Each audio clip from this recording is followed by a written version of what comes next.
Ang pahayag na, "Give thanks to the Lord, for He is good.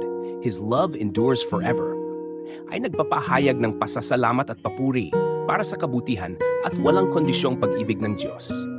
Ang magpasalamat kayo sa Panginoon ay nagtuturo na ipakita ang ating pagpapahalaga sa Diyos.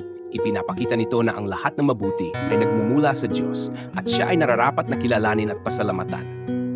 Ang sapagkat siya'y mabuti ay nagpapakita ng likas na kabutihan ng Diyos. Ibig sabihin, ang Diyos ay palaging makatarungan at mabuti at ang kanyang mga gawa at intensyon ay tama at makatarungan. Ang kanyang pag-ibig ay walang hanggan ay nagbibigay ng kapanatagan na ang pag-ibig ng Diyos ay palaging nandiyan at hindi nagbabago. Sa kabila ng lahat, ang pag-ibig ng Diyos ay laging tapat at walang hanggan. Ang talatang ito na matatagpuan sa mga awit ay nagpapalalaala sa atin ng walang kondisyong pagmamahal at kabutihan ng Diyos.